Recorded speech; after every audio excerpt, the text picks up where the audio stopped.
Thank you for being here tonight. I have a few changes to the agenda. First of all, we're missing our clerk, Brian Bell, and so I've appointed Dan Turnahoy to serve in that capacity for tonight's meeting. Secondly, we have to reorder some of the agenda items. The number 6 and 7, citizens request to speak and board administrator board legal counsel response, need to be moved up under number 4, reports, so they become then 5 and 6, and then subsequently then topics for action becomes number 7. The final change I have is for the adjourned to closed session language. We'll be eliminating parent G, and parent G relates to the last line in that statement, which starts with "and conferring with legal counsel regarding confidential legal advice," so forth, through the end of that statement. So those are the changes to the agenda tonight. And with that, we'll proceed with recognition. Sandy?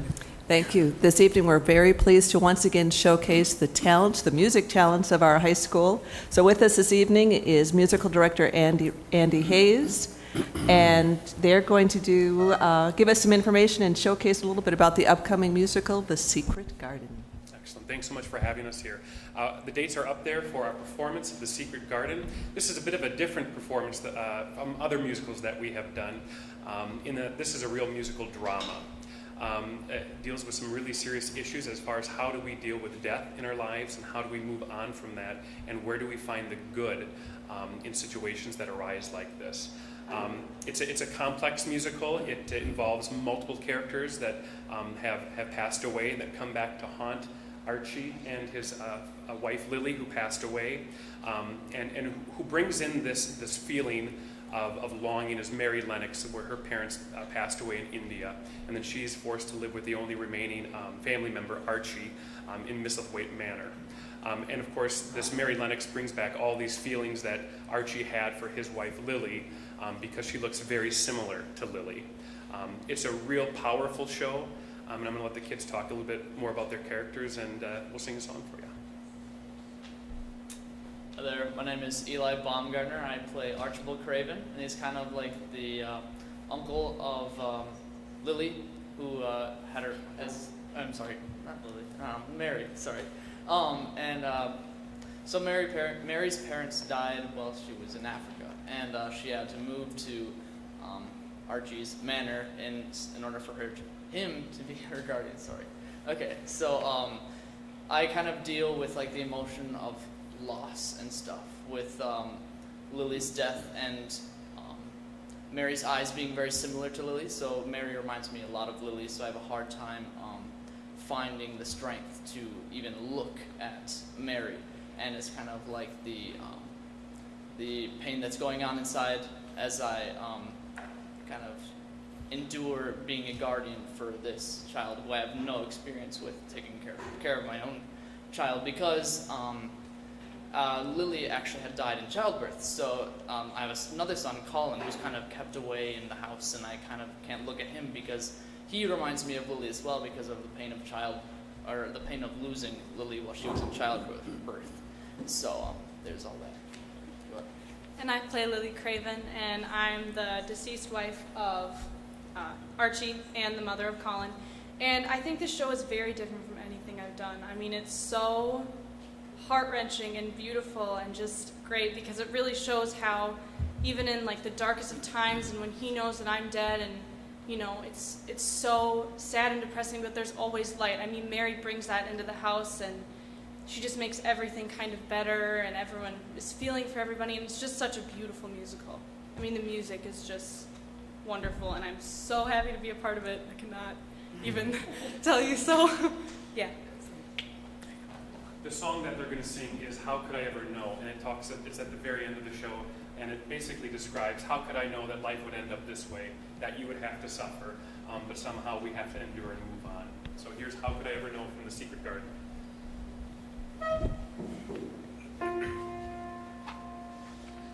How could I know I would never hold you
Thank you very much, and we certainly appreciate all the talent we have in our district and the work that's being done in that regard. So, Sandy?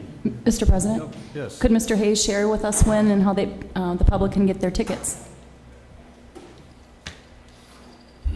Tickets are going to go on sale starting Monday, October 21st, and tickets can be purchased at the high school. The box office hours are 11:30 to 1, and then from 3 until 7, Monday through Friday. You can also get the tickets 1 hour before each of the performances that are up on the screen. And for more information, you can contact 715-377-3808, which is the box office phone number.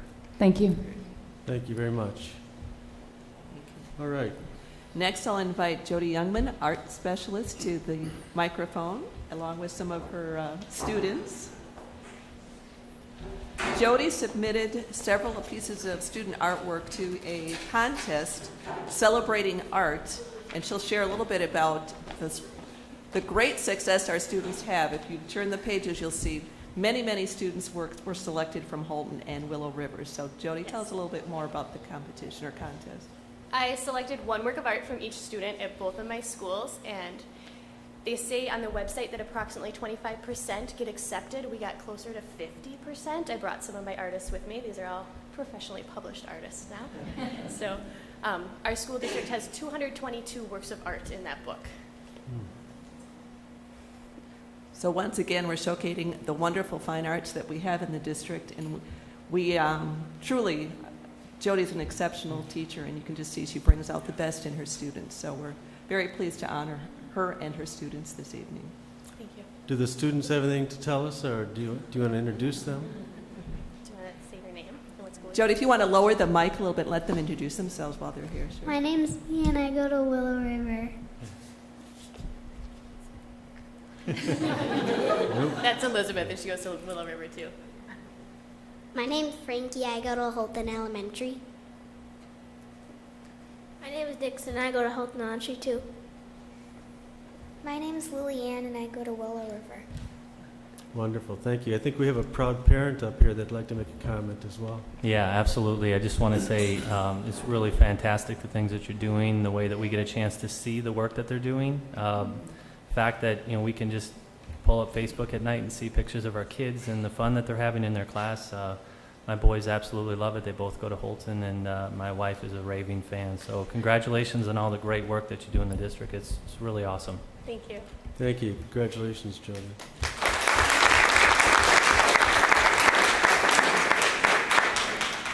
Okay, we're moving on to the superintendent's report, third Friday in September enrollment. Well, enrollment now is official.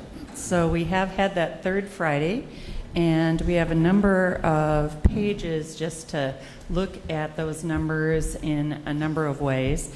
The first one you see, the colored sheet with the green lines, is really our official count that we use for state aid. So this has a lot of information. It talks about students who are open enrolled out of the district, students who are enrolled in the district, homeschool students who attend a couple classes in the district, and it has just a lot of information about our schools and also our parochial neighbors, St. Pat's and Trinity Lutheran. The homeschool numbers, I would just caution you at this time, not all homeschools are registered yet. That's to come. And so when we see the January official enrollment, then we'll see more accurate numbers in the homeschool area. So looking at this page, I'll just point out a couple things, and then maybe there are some questions or comments from board members before we move on to the next one. Our lowest class, as we've talked about, continues in that kindergarten with 352 students. And then our largest class, as we talked about last month, is in 9th grade with 476 students. We have all of our classes except 2 over 400. And I think the one thing that really sticks out to me that's a difference this year than in the past is the open enrolled numbers. And just a reminder that the open enrollment period has, there have been significant changes in open enrollment that may be affecting those numbers. It used to be that we had a window in open enrollment, and that was the only amount of time period that people could register, and now there still is a window, but there is an extension of open enrollment throughout the school year. So if we looked at the column that says OEOD, that's open enrollment out of the district. So those are Hudson students who have selected to go to another district. That could be a virtual school, or it could be a neighboring district. So 81 students, that's the highest number that we've ever seen in the district, quite significant. Last year, there were 48 students at this time. And then if we would look and compare that to open enrollment in the district, so these are students who reside in another district and come into Hudson, and we have 26 students there. So I'm going to talk a little bit more about those, unless there are some questions or comments that you have on this page. Mr. President? Yes. Mary, can you explain what the out-of-district column is to the right of there? Which one? The out-of-district next to the open enrollment out-of-district? Yes. Those are special ed students who are placed in other districts, like Tony, what district do we have an agreement with? I think it's Washington. Northeast Metro 916. Thank you. Thanks, Mary. Sandy. I guess it helped to turn the microphone on. You mentioned that the homeschoolers, this isn't a correct figure yet, they have until January to do what? They have to register with the DPI, and they have a longer period of time to do that. Has homeschool registration with the DPI always been a rule policy, or is that something new? I don't believe it's new. It's been, Diane or Tony, can you correct me? Maybe Angela? What is the question? Homeschools registering with the DPI. It's October 15th, and that's was set by the legislature. So homeschool parents have until October 15th to register. But my question is have they had to do that every year, or is that something new? Yes. Okay, Yes, they all have right. to register every year. Thank you. So moving on with a little more information about open enrollment, as we move away from this page, you can continue to look at these numbers. The aid number is a slight increase of 0.23% based on the total enrollment of 5,644, and that compares to last year at this time of 5,626. So, Diane, you can just leave it there, and I'll just talk a little bit more about open enrollment, just to give you some more figures about those 81 students. So, last year, we have had a number of students apply for open enrollment in virtual schools, and we've been watching that over time. And just as a frame of reference, last year we had 19 students, Hudson students, who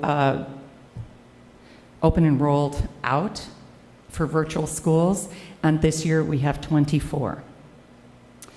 If the biggest increase, though, has been Hudson students going out who are going to surrounding neighborhood districts. And those districts are River Falls, Somerset, New Richmond, and St. Croix Central. So last year we had 22 students who open enrolled out to those neighboring districts. And this year we had 54 students, so a pretty significant increase. The interesting thing about that is when we look at those students enrolled 6 through 12, certainly an area that we have concern for space. Last year, of all of the students that are in those went to neighboring districts, 50% were elementary and 50% were at 6 through 12. This year, there's been an increase in the number of students at the secondary level where, by the way, certainly we have space issues. So instead of a 50-50 split with elementary, we have a larger portion of those students who have gone to neighboring districts. 67% of those students are in grades 6 through 12. So just something for us to keep track of. It was also interesting that the biggest increase in neighboring districts is going to River Falls, and they last year had 11 of our students, and this year they have 36. Now, we've taken a little look at that to see, well, are they leaving the Hudson School District, or are these students who weren't in the Hudson School District? And about a quarter of the 36 were previously at Hudson, but 3/4 could have been at River Falls or could have been someplace else, but they were not in Hudson last year. So when we look at the number of students going out, 81, the number of students coming in through open enrollment, again, with the changes that have occurred over this last year with essentially an ongoing open enrollment application period, that cost to the district is approximately $130,000 of loss, revenue and expenses. And Tim would be happy to answer any additional questions on that, but certainly it is significant as the board has considered our space constraints and then considered where we have room to accept open enrolled students into the district and where we don't. So again, a different picture than what we've had in the past. Any questions on open enrollment before I go on to resident students? Questions from the board? Okay, no.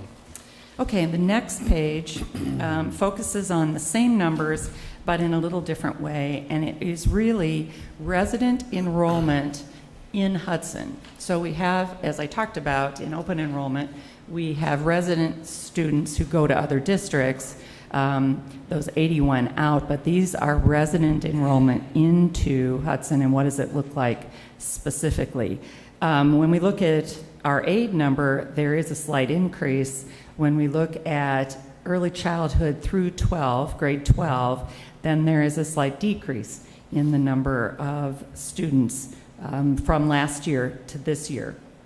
And you can see the percentages, elementary down 1.5%, the middle school is down 2.3%, the high school really has gained this year with 2.2% increase, and then overall is a little less than 1% when we look at just resident enrollment.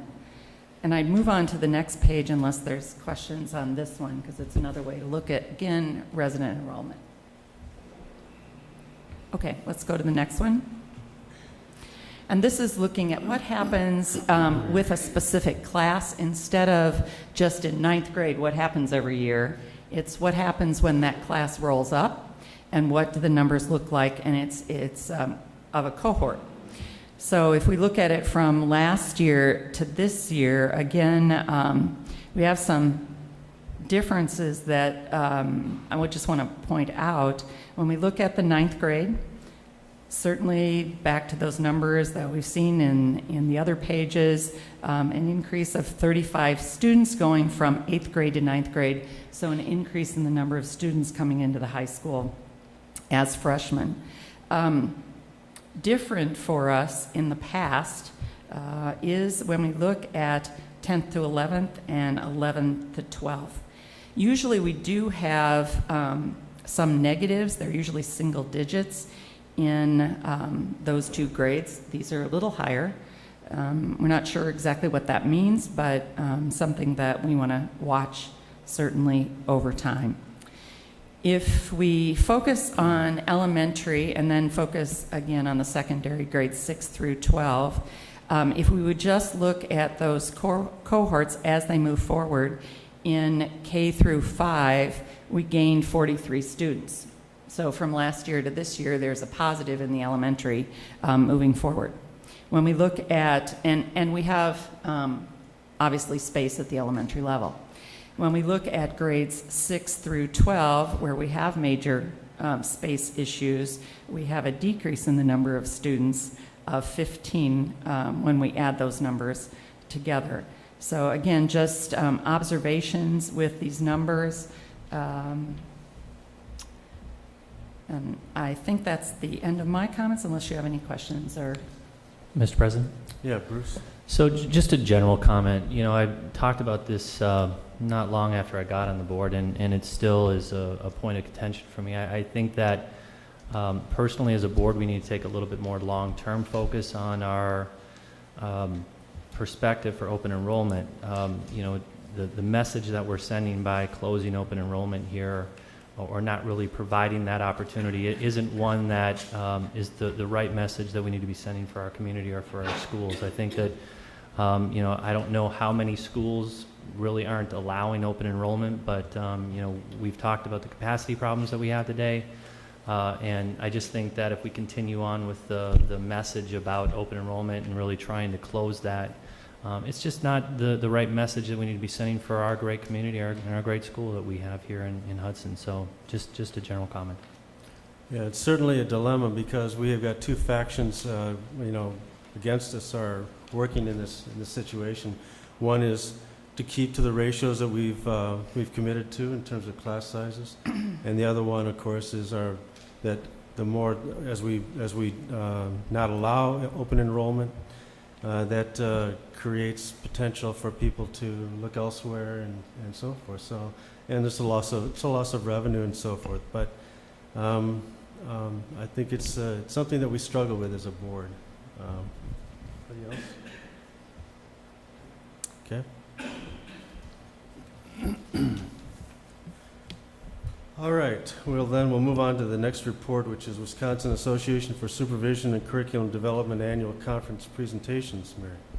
We are very fortunate to have leaders in our school district who are sharing best practices and asked to share best practices with those in our state. And so I'm going to highlight two of those that were just recent presentations to Wisconsin ASCD, a leading state organization in learning, teaching, and leading. So one of those presentations that just happened, and I think it was last week, was a presentation about the Hudson Prairie DPI pilot that's going on right now. And Susie Prather is leading that, and teachers Amanda McCarthy, Brystad, I didn't say that right. Brestad? Okay, thank you. Jody McGee and Amy Gallick are involved in that presentation. And they focused on student learning objectives writers workshop. The purpose was to learn practical strategies from classroom teachers, specialists, and administrators to support the development of rigorous SLO, student learning objectives, effective assessments, collections and monitoring of data, mid-year reflections, and end-of-year evaluations. Certainly this is important work for us as we look forward to changes that are coming next year. So we appreciate the work that's being done at Hudson Prairie, and I know that our colleagues in the state appreciated the information and their experience as they shared it at WSCD. There was one other presentation, and that was response to instruction, intervention, and innovation. And this was really focusing on the North Hudson Title I Recognition School by Dolph Schmidt, Principal Dolph Schmidt, and his team of teachers. Sandy Kovac, Director of Teaching Learning Services, was also part of that with Deidre Blamers, Kara Lindstrom, and Chris Straub. And they really focused on, you know, how did North Hudson move all students learning at higher levels, and how did they personalize instruction, encourage innovation for all students in a system-wide RTI, response to intervention framework.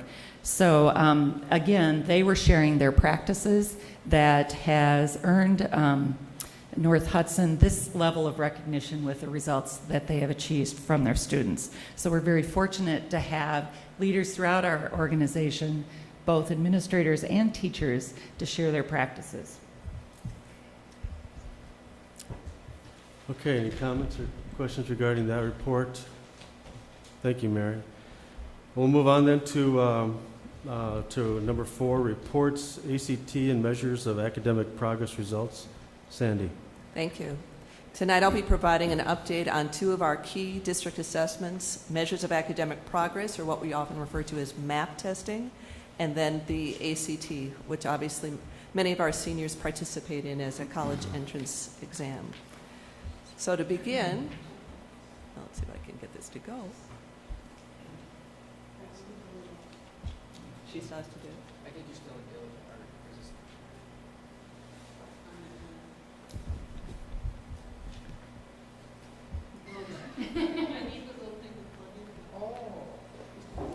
All right. Then Diane, can you do it the We'll pause old-fashioned for, way? pause for a commercial break. Yeah.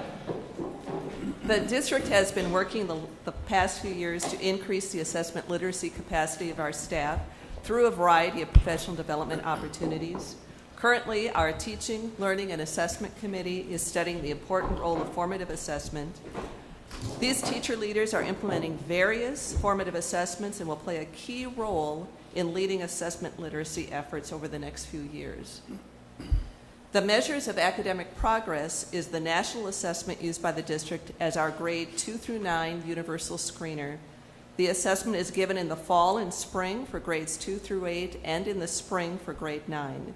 There is also some winter testing that takes place in various buildings. The assessment provides adaptive tests that measure student growth and achievement. We now have 9 years of longitudinal data to show both student growth over time as well as district-wide program impact. We shifted a year ago to the Common Core version of the assessment, and this past summer we migrated to the web-based version. The measures of academic progress aligns with the district vision for assessment. We want tools that assist us to know students, to guide instruction, and to report progress. MAP does this by identifying individual areas of strength and struggle in reading and math, by providing reports that assist teachers in determining next steps of instruction, as well as reports that demonstrate student, as well as overall building and district progress. So our results over the past few years. The first slide shows you reading grades 2 through 5. And as I've talked before, we want to see a little bit of a stepping stone so that we see kind of an aim line that goes from that 2005 in an aim line that's focused up. You can see most of the time it has done that in our reading. A little dip the last couple of years, and we'll just need to watch. Some of that could be due to the conversion 2 years ago of moving to the Common Core version as we make some adjustments with the Common Core. Next, we have then reading again, the median writ, and this now is 6, 7, 8, and 9. Again, this kind of goes a little bit down and up throughout those grades. Looks a little different when we go to math, which you can see for our program here. What we stuck at the elementary, we've stayed with everyday math for many, many years now, and you can see the impact that's having from start to finish, kind of that staircase effect that we want to see. And then grades 6, 7, 8, and 9 as well for our median scores in mathematics. The next assessment we want to share the results is the ACT. The ACT, as many of us know, is a curriculum-based measure of college readiness, which is required by many universities for entrance. Our scores that you see this evening reflect students in grade 12 who took the ACT as juniors or seniors. The ACT is also an active partner with the Common Core State Standards Initiative. They provided expansive longitudinal data on academic achievement and college readiness to determine what knowledge and skills should be included in the standards. This past legislative session, next generation assessments were approved, which makes the ACT our future secondary assessment. This means Explore in 9th grade, Plan in 10th, and ACT in 11th grade. We're pleased to share last year's results showing an average score of 24.0 as the composite score. This definitely reflects our ongoing focus on student learning. Important factors include a sound, comprehensive educational program, students who take 4 or more years of English, 3 or more years of math, science, and social studies tend to score higher. Challenging coursework prepares students. Our next slides then do some comparisons. First with our Big Rivers Conference. You can see we are top for composite score as well as top for percent tested. Then our comparison with similar sized comparable districts in the state. Again, composite score tied with Germantown, but they're slightly ahead of us in the percent of students tested. And then our highest in the state, comparable district, not comparable, our highest performing districts in the state. And we can see that we're gaining on them, but again, both the composite score and the percent tested are pretty amazing in those schools. I'll take questions and Any comments questions? at this time. Sandy? No? Yes, I do have a question. You said that this past summer you went to a web-based version Correct. of the testing? Mm-hmm.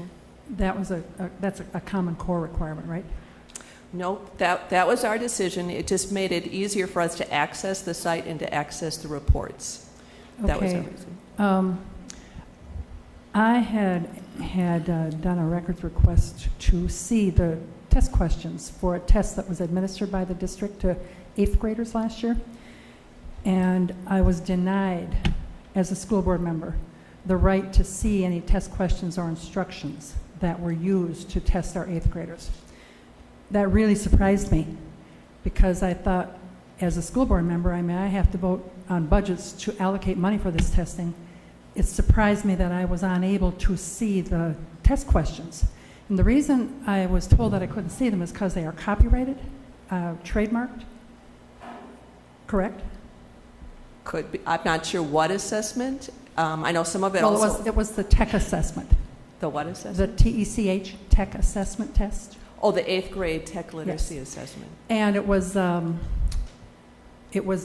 with some testing company, some online testing company. And I was denied, as a school board member, the right to, I asked to see the questions that were administered to our 8th graders. I was told no. Then I followed that up with another question. Well, if a parent asked to see those questions that were given to their students, would a parent be able to see them? And I was also told no, a parent cannot see them.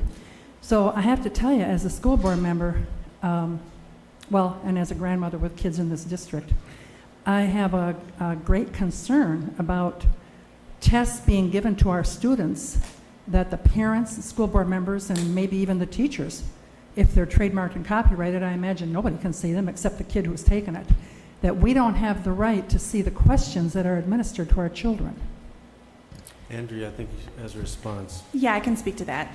In response to your records request, it's under Wisconsin law that it's a trade secret, and if we would release that information, it would be potentially a violation of the trade secret law, so it is a special carve-out.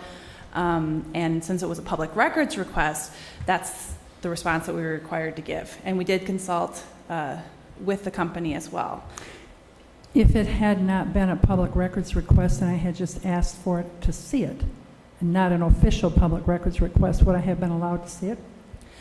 My understanding is that most likely no, because it is, again, it's a document created by a company, and we buy access to the test, but we don't actually, are not in possession, do not own the questions. Oh, I understand that. So nobody, not even a teacher, could see the questions? They are happy to give more information, and I think their website has a lot of information about the test itself, and they repeatedly told us that they'd be happy to work with us. But yes, the questions themselves are protected. So it sounds like the concern is about the nature of the questions and what they might be leading to in terms of educating kids or influencing kids. Is that the nature of your concern? The nature of my concern is that we are administering online tests from a testing company to our kids in this district. And a teacher, a parent, a school board member, an administrator, nobody can see the questions. That just seems so bizarre to me. Sure. So I understand the nature of your concern. So let's talk about how we deal with that concern. Okay. I have one other question for Sandy. Mm-hmm. With Common Core, more and more of this testing is going to be done online with these outside testing companies, correct? It's going to be contracted out to testing companies? Right, that Right. our new assessment will be smarter balanced. Okay, so if we contract out the testing to outside testing companies, then every test that we administer to our children that's done by an outside testing company, it's going to be the same rules. Nobody can see the testing. Let me ask you this. If these tests that we are going to be required to administer to our children are created in-house by our staff, which is great, would the parents then be able to see those tests if they were created in-house and they were not copyrighted or trademarked by an outside company? I'm going to do two parts. One would be Okay. to say even the current state test, the WKCE, which is in a paper pencil, I am held to a high level of security. Every person who touches the test must sign off a confidentiality agreement. We can't look at the test questions. We're not supposed to be looking over students' shoulders with test questions. It's supposed to be that squeaky clean that's how the confidentiality and the security is to take place. There are, when you go to most of the sites like an NWA or their Smarter Balance, they have practice sample questions that we can share with people, but we can't ever share the exact questions that students see. And is that an in-house created test also? I guess it would depend. If it's going to be like a social studies unit test, if a parent had a question, I would probably have them sit down with the teacher and that they'd do it right there, look at the test questions, but not ever leave the premises with the test. Okay. Andrea, do you have a comment? And that would be consistent with the pupil confidentiality statute 118-125. Mary? You know, there's a difference between standardized tests and in-house tests that you're pointing out, Sandy. And standardized tests are researched. They have a certain format that they follow to be reliable and valid. And release of the questions, as Sandy talked about, would negate that reliability and validity. So that's whether it's WKCE, whether it's ACT, whether it's any other kind of Smarter Balanced assessment that is coming, all of those tests, the tests that you talked about that we couldn't show you the questions for, all of those are standardized tests and go through a process of research and development that's quite extensive. In-house tests, absolutely very different, but there isn't any way for us to really compare or to look at trends over time in the same manner as we can with a standardized test that we're using. So those are pieces that we have to consider whether we use standardized tests or not. The other part is, when we talk about parents or you, we offered to have a representative of the company talk with us and talk with you and provide more information about that test. So yes, the records request, because we don't own the test, we can't share those questions, but there is a lot of information that can be provided, and we've offered to do that, and we would do that as well for a parent. Mr. President? Yeah, Lynn. Who's the regulatory body that actually reviews the questions? I mean, is it like the DPI, or is it who? I mean, there must be some body that oversees the questions that are being asked to make sure that they are asking the questions that need to be asked to get to the assessment. And I mean, who oversees that? Right. I mean, for both the WKCE and the future Smarter Balanced, there are teams obviously looking at test questions. There are even teachers on the teams developing the test questions, but again, it's just a highly confidential situation in an environment. And as Mary said, that's part of the whole process of making sure that it's a highly valid assessment. Jamie? My question is, you had mentioned, I think Sandy had alluded to a couple of the assessments that are online that offer sample questions. Sandy's request had to do with the tech assessment. Does that have similarly sample questions that could be reviewed? I don't know that specific. Yes, they did. Okay. It does have sample questions and quite a bit of information on their website, but they also were willing to provide us with additional samples as well. Okay. From a practical standpoint, what are the reasons why they want to keep the questions confidential?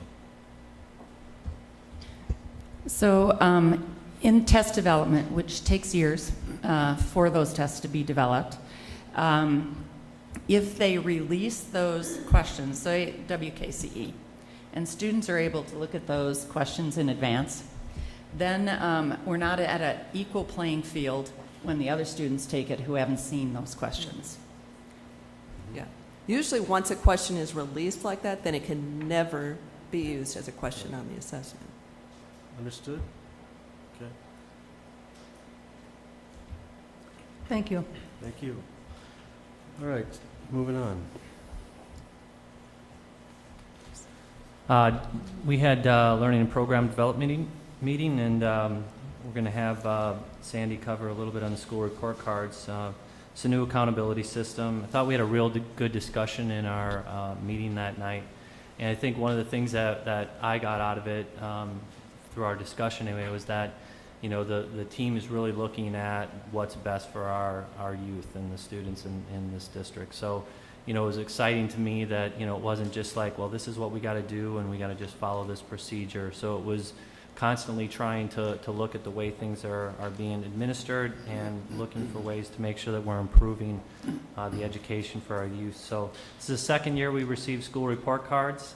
First year we received it as a district. And it really is just a snapshot in time that we're looking at here. And I don't want to steal Oliver Thunder, but I will state this, that all district schools rated as exceeds expectations or significantly exceeds expectations. So I think you're going to see some real strong information here. So congratulations and thanks for the discussion that evening.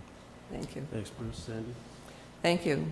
As Bruce stated, this is part of the agenda, the accountability reform in the state. This is our first year with a district report card, but second with school report cards. The first slide just really shows all of the areas that are under, that are in the report card. This was actually in the Milwaukee paper, and I thought it was at least a good picture of trying to explain a little bit about all the categories, although we'll go into them in more detail as we go through the presentation. So I want to start with, as Bruce mentioned, the great news. So we have Holton that has the highest category, significantly exceeds expectation, and every other building as well as the entire district, Hudson School District, has the exceeds expectations. So great cause for celebration, as you can see in the slide. We want to also mention that Holton was selected as a Wisconsin Title I School of Recognition, and this is a top accountability category on the school report card, and this is recognizing the top 10% of schools experiencing growth in reading and math, and all of the state's participation, their attendance and dropout goals were met. And I'll just do kudos to Ann. She was down in Madison, and today actually was there for the, I guess you'd call it a celebration and recognition. She said it was well done. She was very pleased. Congratulations. So we'll start with the category of student achievement. This is designed to show how well students in school have learned the knowledge and skills they're supposed to develop. DPI uses assessment data over the past 3 years to build a score, with more recent years having more effect on the score. I say some of those things just so you understand there's this no simple mathematical formula to this. It's very complicated mathematics.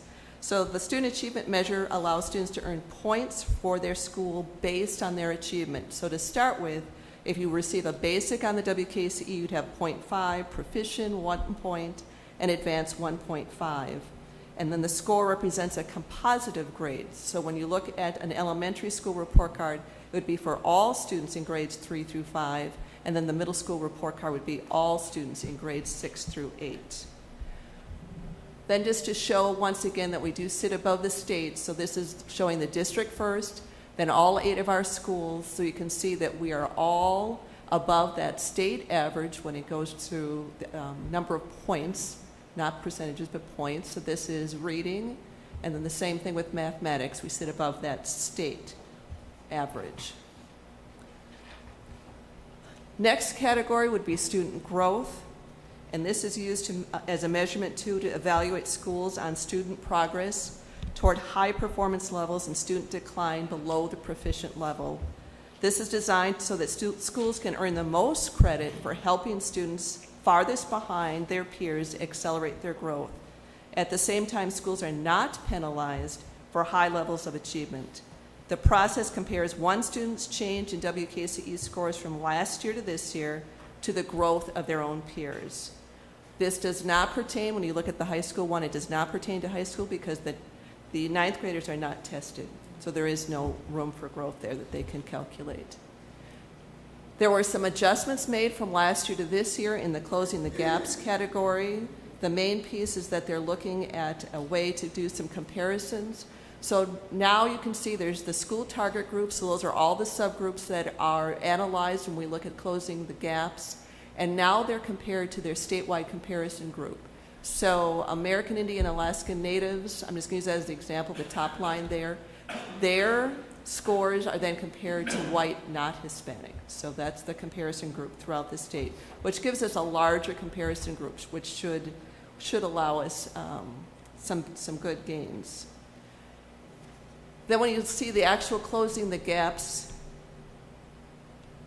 the gap in rates column, which you can see kind of far to the right, not all the way to the right, there's change score, then gaps in rates over those 3 years. Those show them between the target group and the comparison group. The positive numbers mean the gap is decreasing, while negative numbers mean the gap is increasing. And then that change score, the farthest to the right, shows the weighted gap in rates between the target group and then the comparison group, which I showed in the previous slide. And they're comparing the 3 most recent 2-year time frames. In order to qualify in one of those subgroups, you have to have a cell size, a minimum of 20, in order to have data in those columns. Then we have on-track and post-secondary readiness. This is an area designed to evaluate schools on indicators they feel it predicts student success. It includes attendance and graduation, ACT participation, and student achievement among 3rd graders in reading and 8th graders in mathematics. There were a few adjustments then made to the student engagement indicators, both the area of absenteeism. Now they're looking again at a current year calculation with a 3-year, as well as dropouts, a current year calculation and a 3-year. And then when we look at student engagement indicators, we're looking once again at test participation, absenteeism rate, and dropout rate. And then failure to meet any of those indicators results in points being deducted from the school's weighted average priority. So right off the top, those scores are deducted. And some of you might recall from last year, the high school fell below, they had just slightly below the participation rate and resulted in a 5-point deduction. So it's a major deduction. So here's an example of, I included just our district report card since it was the first time that we received that. So again, this is showing student achievement, student growth, closing gaps for the entire district, and then our score of 75.3, which again is points, not percentage, and we're in that exceeds expectation category. So some challenges and limitations, which as Bruce alluded to, we had some good dialogue at learning and program development. So one is just the one size fits all. So whether we're talking a small school, some of our neighbors like an Ellsworth or an Osceola, to a large school like Milwaukee. I mean, whatever your demographics and your size, the amount of money you spend per pupil, we're all judged with the same criteria. And it's mainly, it is based primarily on one assessment, the WKCE. ACT participation is in there, but otherwise it's on one assessment. And you know from our work that we're looking at multiple measures to indicate student success. The metrics can be concerning. I shared the high school example from last year. There's still some things we think the state could adjust.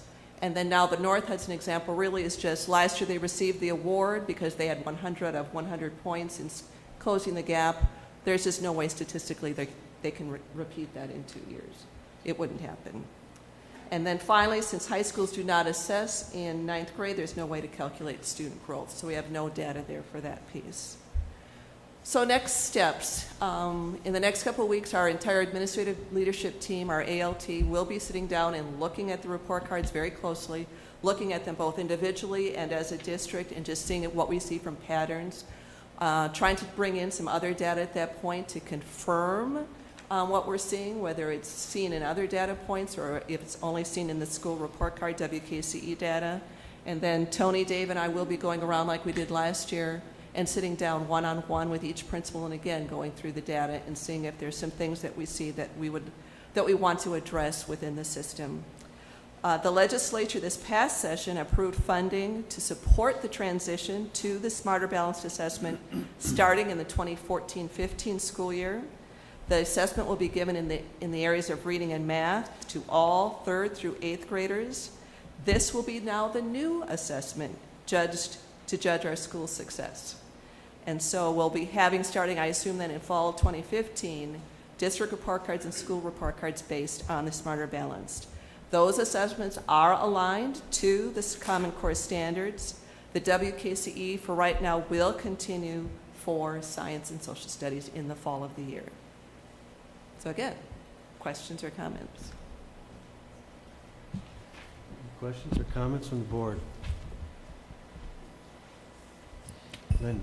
Mr. President, Sandy, that was a lot of information to absorb. As far as the public seeing the report cards, are they out on the website, or how can the public see them, and what level of detail are we putting out there? I mean, I would assume that those other pages that were in your presentation are part of the report that you get. It seems like a lot of detail for people to absorb without They are understanding what public. they're You seeing. go to the DPI website, the report cards are there, and I don't know, we can see, Tracy, I think, has a link on the front page, too, of the district website, even currently, once they became public. For the most part, there's like a 2-page report that's public, so it's that first cover page and then some other pieces. But within the DPI site, there is some examples, or explanations. But knowing Tracy, she'll be posting the PowerPoint as well, and so that information would be available to the public. Great, thank you. Sandy, it seems to be obvious that we're comparing favorably quite a bit higher than the averages for the state in a number of these categories. And I'm wondering if we've done any analysis of how the state of Wisconsin fares, how the state of Wisconsin performs based against other states in this country. And that's one of the issues, Tom, is that we cannot compare. The only districts that give the WKCE are Wisconsin districts. So we're only compared within ourselves. When it does move to the Smarter Balanced, and we have like 27 states, then for the first time we'll be able to have some national comparisons. Okay. All right, we'll move on. Bruce, you're still up with SMART goals. That's right. SMART goals have obviously continued to lead us here as we continue on for HST 2025. I think we're continuing to see a lot of transition. There is a tremendous amount of work going on in the district here. And one of the things that impresses me as we walk through the process and get a chance again to kind of challenge the SMART goals and ask good questions as we go through it is just the collaborative approach that's taken here between the principals at the various schools and the various levels. So impressive to see the continued work there, and look forward to hearing about the SMART goals for this update. All right, thank you very much. We definitely look forward to this opportunity to share our SMART goals for the 2013-2014 school year. Our theme for this year that we actually kicked off at an administrative retreat, but those themes tend to carry throughout the year, is amplifying learning. And when we talk about amplifying learning, we're talking about ways that we can find what we do for students and focus on best practice and increase learning opportunities for all of our students. And the SMART goal process is one of the ways that we do that. So we asked the question, well, how will we amplify learning through the SMART goal process? In August, we have what we call our SMART retreat. It's an annual event, and we had over 60 teachers throughout the district taking part in this process where we analyze the data and create the goals based on that analysis. And I just thought this was interesting. The word amplify, take a look at the definition there. If we just end each one of those phrases with the word learning, that defines what we're trying to do through the SMART goal process, to increase the extent, the effect, augment, and expand. And that's what we'll be sharing with you today. One of the pieces, I'm giving you a bit of background information before we invite some principals up to share the details of the goals. And one of the background pieces of information I wanted to provide to you is actually part of the educator effectiveness system, and we've touched on it already today. We've talked about Susie Prather at Hudson Prairie Elementary in her presentation to WASCD on her pilot with the SLO process. SLO stands for Student Learning Objectives, and as you know as board members, there's no shortage of acronyms in our business. And this is another one, but it's actually an acronym that I believe very strongly in. When we talk about student learning objectives, essentially what they are is individual goals that teachers write for their students to measure growth. There's a lot of power in that process.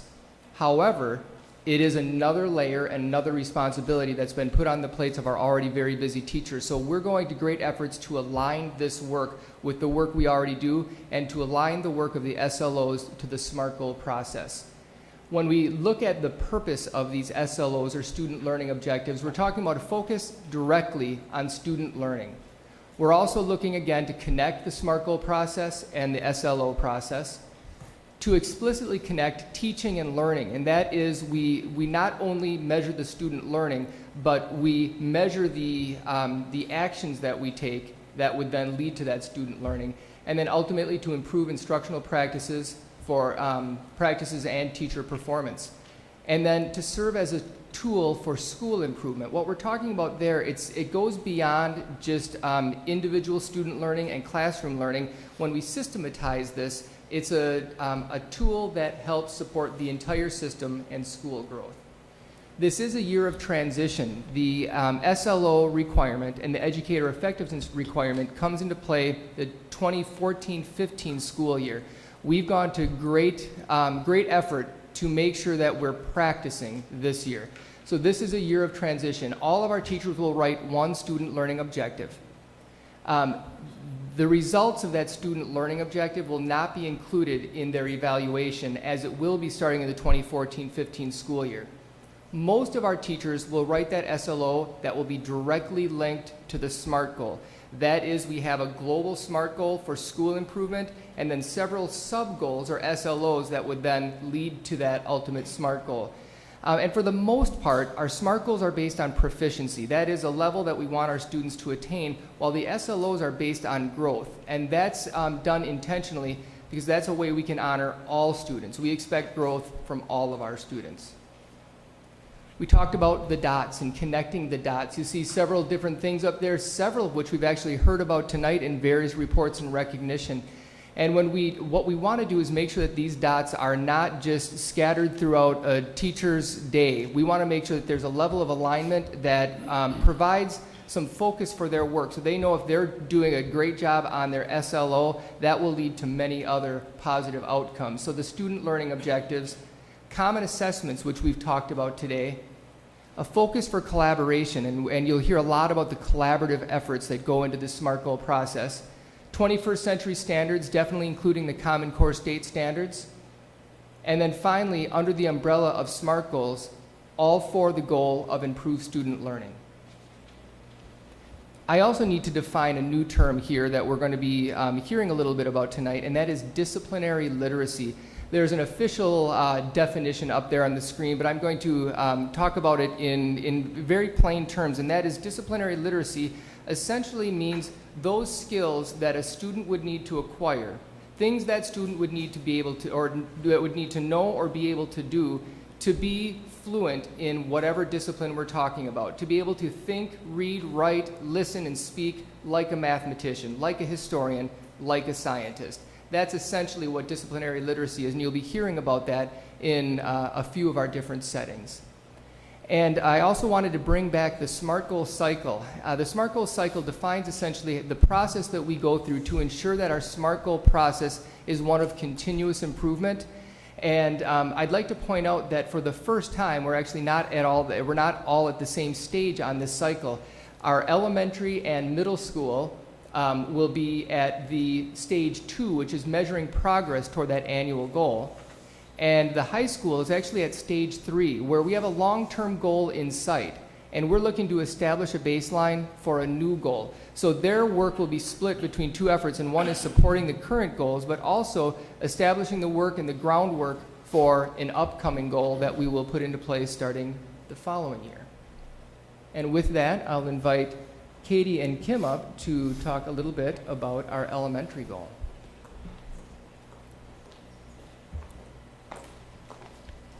Hi there. So before I sit in, okay. Just to take note that we are continuing this year with, by maintaining our reading goal of the 90% of our students reading or above benchmark. And then the focus that you see on the SMART, on the PowerPoint is with our writing. So by June 2014, we'd like to see 80% of our elementary students independently demonstrating grade level proficiency within the district-wide narrative continuum for writing. We've set the benchmark last year. We have going into this year with the 67%. So we're utilizing information from that narrative continuum for writing to help us guide instruction within the classroom, as well as district-level teams working directly with those students and making decisions and developing the action plan. And Katie's going to be going into some of the specifics on what that action plan looks like.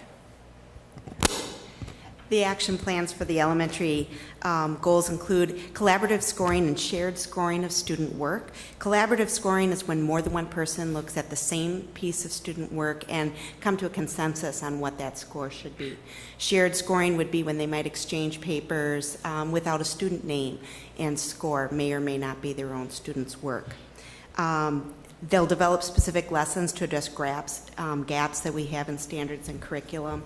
So there may be some areas based on our data analysis that students aren't performing as well in. We're developing lessons to help improve their performance. We're collaboratively examining student data throughout the year to identify the effective practices and the lessons that we've put in place. We're focusing on grade level professional learning to address instructional change. So full day professional development has been dedicated to helping teachers improve their practices to help students meet these goals.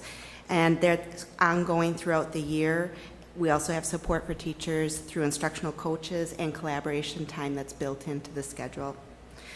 We're increasing the fidelity to the writer's workshop expectations. Fidelity is about seeing the evidence that what is planned and is in the curriculum is seen in an action in the classrooms. So whether it is or is not, we go back to measuring the effectiveness of the student performance. Thank you. Any questions on the elementary goals? Alrighty, and with Thank that, you. we'll invite Peg and Dan, and actually Ann is going to join this team for this presentation.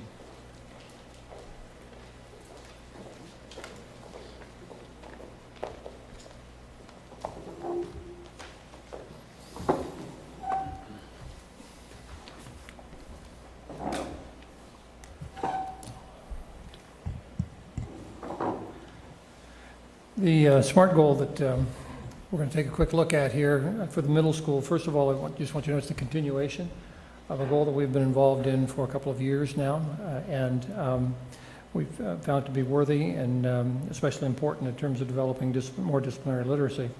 But the goal itself, as you can see, is that by the spring of 2014, Hudson Middle School students will increase their disciplinary literacy skills. And we're going to do that, I just sort of rearrange that a little bit, we're going to do that on a nationally normed assessment, which is the NWEA, and the target is at the 90th percentile. It's a little awkwardly expressed up there, and I think that might explain it a little easier. Overall, I think in a summary kind of way, it's really growth for all of our students at all levels. That's really what we're shooting for there. As far as the middle school adjustments and the teacher actions that we're going to take, again, I just summarize that we will continue to provide professional development for our staff to help us in that instructional process. There will be regular and routine literacy instruction in all of our subjects, not just the core, but in all of our subjects. Students and teachers will confer regularly. We've held student and teacher conferences to confer regularly to help students monitor their progress and to set goals of achievement for our students.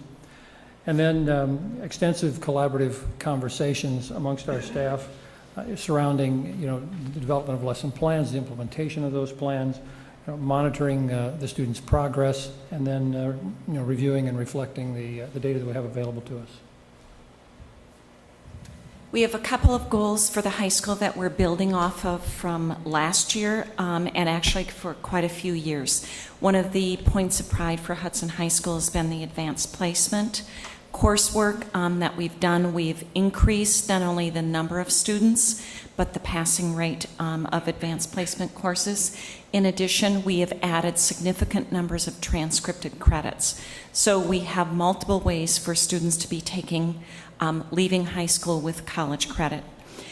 We want to keep building on that. We're sort of at a point that we're at a goal that we want to sustain, similar to elementary literacy, where they're going to sustain that goal. We want to sustain ours as well. So we're looking at maintaining that 80% passing rate in AP exams, and then also increasing the number of exams by 2%.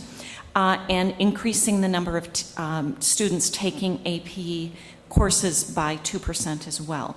Again, we're sort of at the close to the level where we want to just keep that maintaining, but still continue to have stretch goals.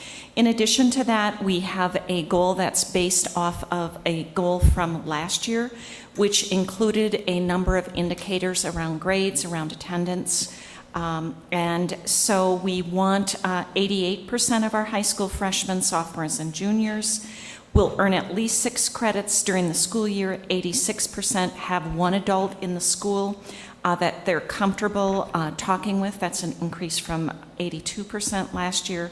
Also, freshmen, sophomores, and juniors will achieve the 94% attendance rate. And finally, we're going to, a little bit learning from last year's goal, measure differently the way we measure behavioral measures, where we're looking for 95% will demonstrate appropriate school behavior, determined through the data collecting that we do. The goal that we are really excited about and has the potential for really centering our entire school around a common SMART goal has to do with the disciplinary literacy. And so if you think about every discipline within the high school has really every discipline has a particular text, reading, writing, speaking, listening, a type of literacy that has to do with that particular discipline. So for example, a tech ed course would have a very different type of literacy for students than a social studies text. Kids need to know how to read that text, how to write for that particular discipline, and that includes music, it includes Phi-Ed. So it's taking the discipline and applying literacy strategies particularly to that discipline. And we're building on the work from elementary and from middle. We are really poised to have a K-12 goal very soon, which is really exciting work for the entire district. So what we are doing right now is this year we're establishing a baseline where every professional learning community, we have about 24 of those. So within each discipline, that's broken down in professional learning communities, which happens on Thursday mornings. Within that, teachers are setting their own professional learning community SMART goal based on a particular course. And that's all centered on the disciplinary literacy focus. So what we'll have by the end of this year is we'll have a baseline.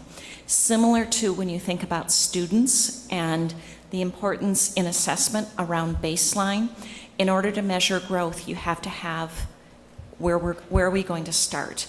And the work that we'll have by the end of the school year is establishing our baseline so that we can look for growth among every discipline, every classroom, every student. we're moving full circle back to the student learner objectives that Dave talked about in the beginning. Part of the professional learning that Peg described is a K-12 focus on the student learner objectives. That means that every teacher in the district, K through 12, will be developing those SLOs this year with the support of their Building Smart team, who were introduced to it in August, the TLA team, who will be actually doing their own development this Thursday, and the building colleagues that are on the Educator Effectiveness Committee. With that support, we think that the thoughtful consideration of the building level SMART goals can be brought down to an individual teacher level and indeed individual student levels.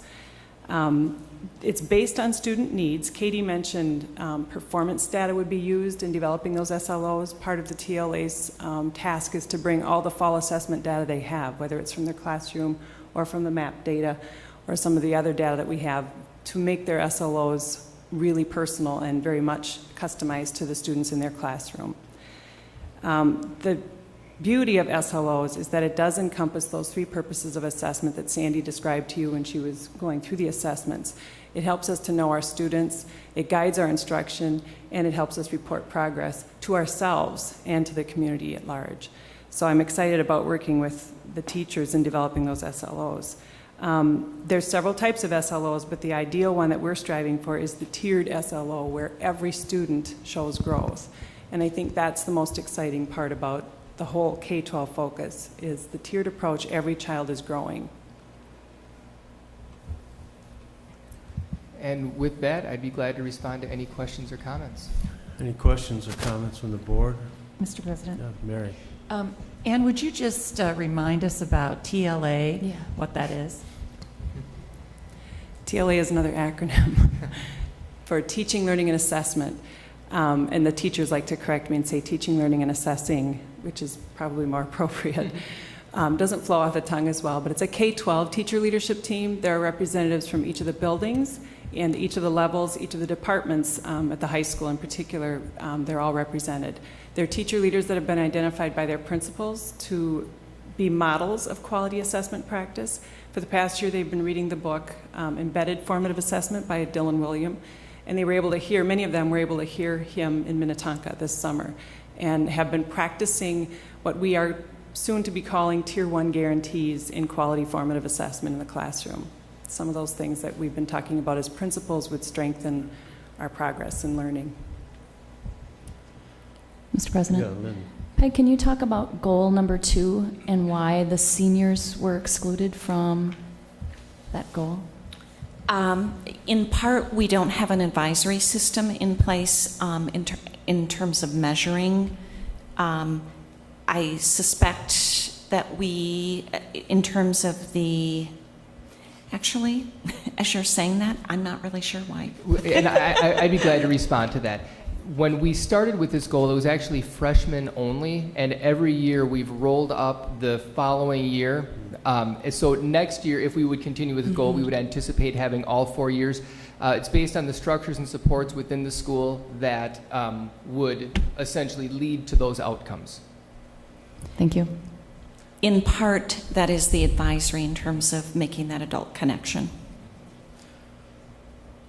I have a comment and a question, and that is that our SMART goals have been in place now for 7, 8 years, 9 years, something like that.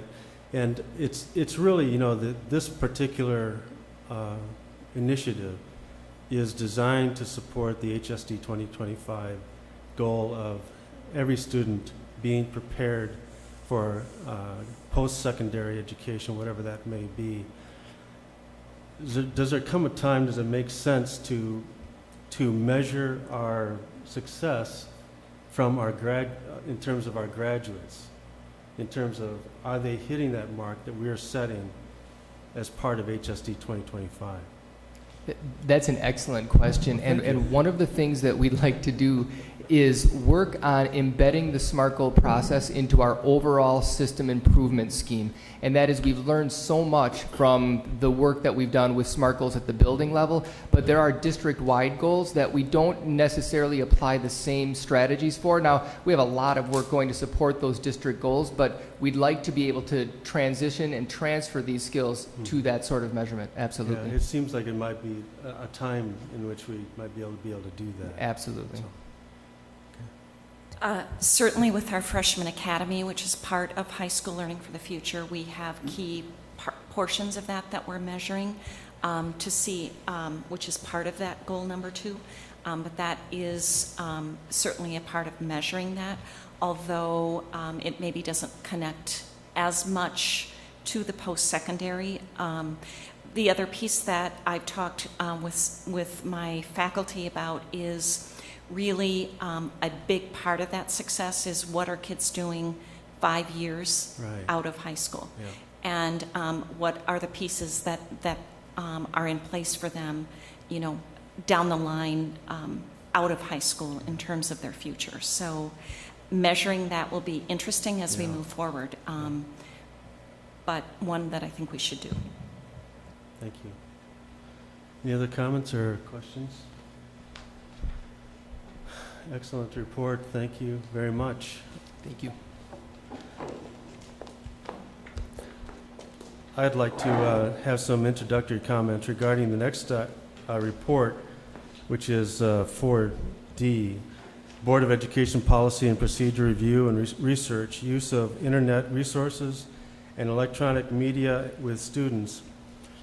I've spent a lot of time both here at this platform as well as in the community, rightly talking up this district and talking about how the performance of this district, the value to the taxpayers, I believe, of this district, the measurable outcomes that we've seen. You've seen tonight the ACT scores, you've seen AP progress, the state report card, SMART goals. There's an awful lot that I'm rightfully proud of this district about. However, we've misstepped, failed in one area recently, and we apologize for that and have apologized for that.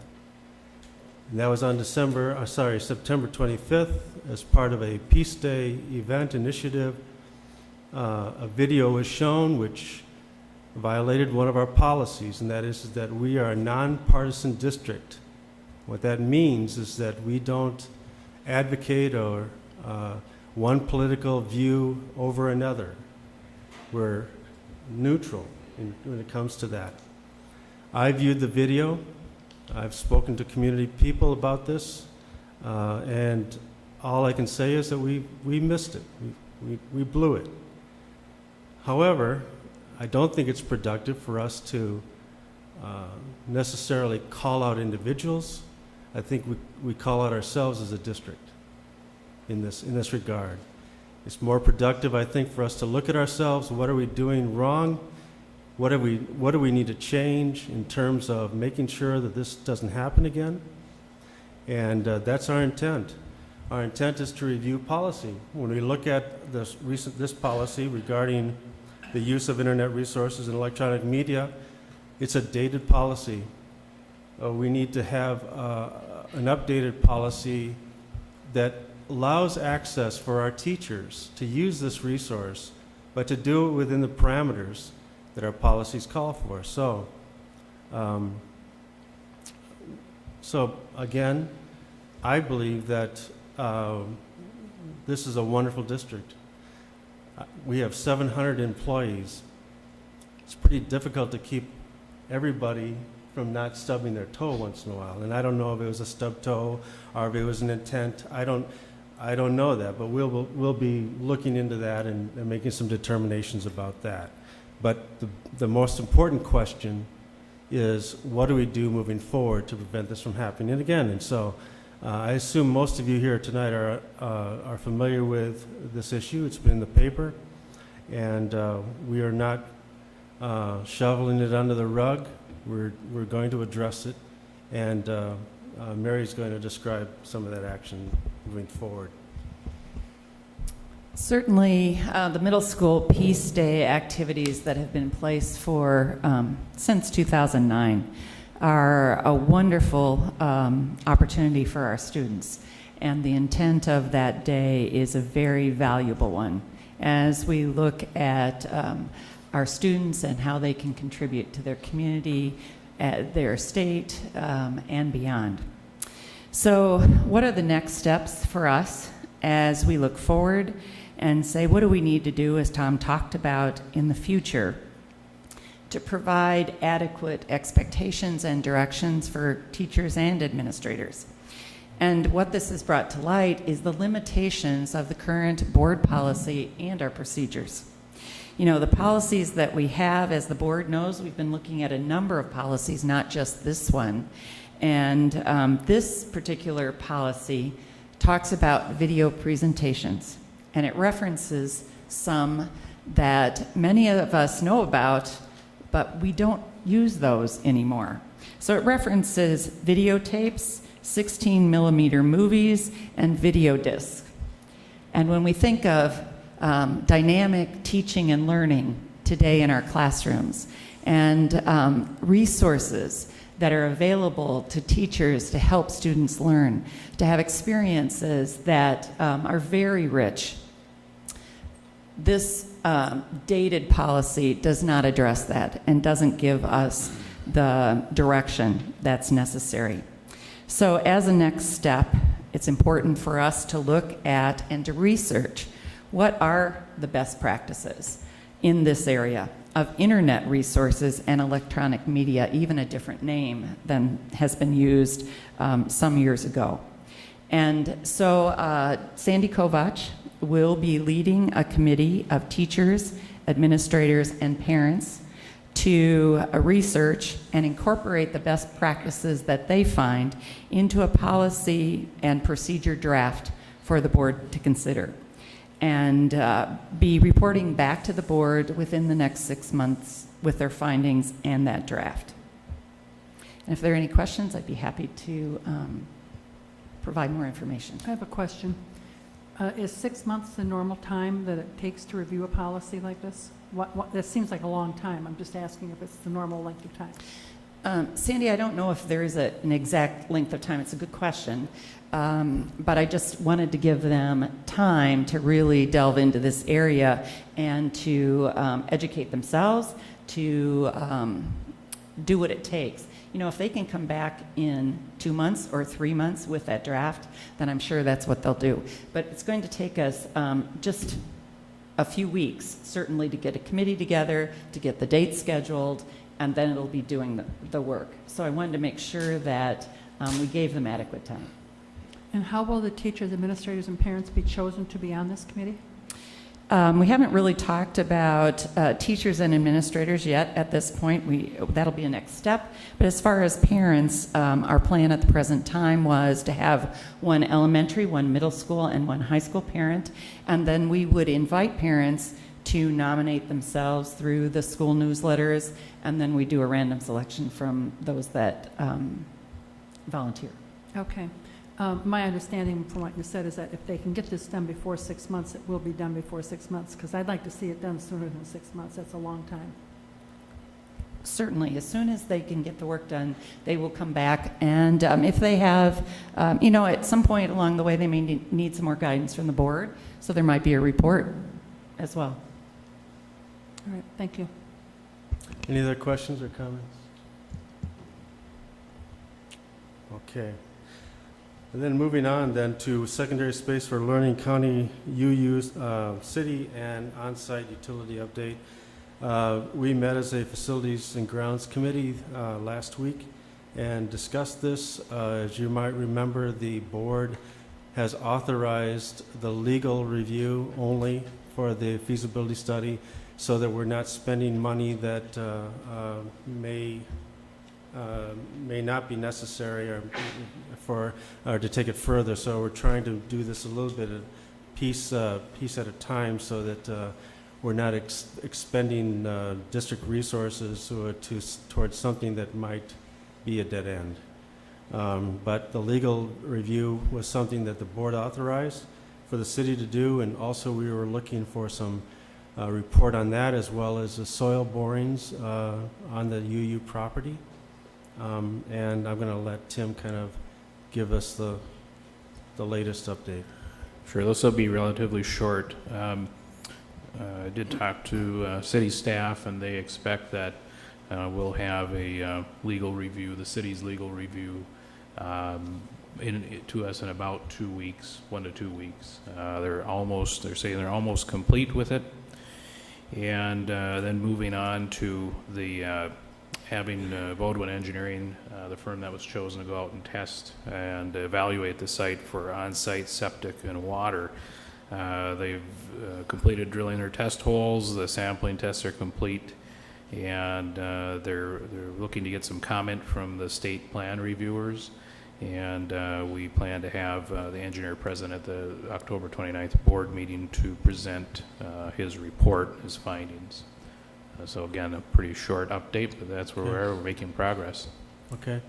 I just feel like I need to update those who are here who may not be aware of our steps that we're taking for secondary space solutions, and that is to revisit the UU property, looking at what kind of feasibility there is with the city's help in terms of extending city water and sewer to that site, which of course then dictates the capacity of potential for that site. And we've met with the city, the county, the town of Hudson regarding what would it take, what are the steps, and it's really kind of much of it is boiling down to the city in terms of the potential for having city water and sewer to that site. So they're helping us understand the feasibility. We're determining whether or not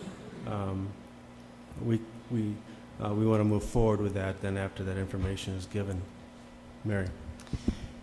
Tim, SEH, which is one of the firms that I think responded to the RFP, did a previous engineering study on the UU site, correct? Yes. Mm-hmm. And then I think it would be interesting to people to know about a little bit about the three firms that you considered in relationship to doing the study, and possibly why you selected why we selected the firm that is conducting the study. Sure. Yeah, we had three proposals. One from SEH, as you mentioned, Mary. They did the previous study out on UU.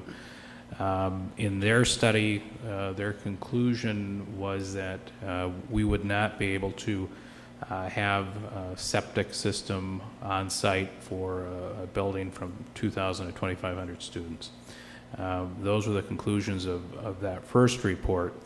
So they were also one of the firms that put in proposals this time around to really go a little more in depth on UU and see what could be done out there.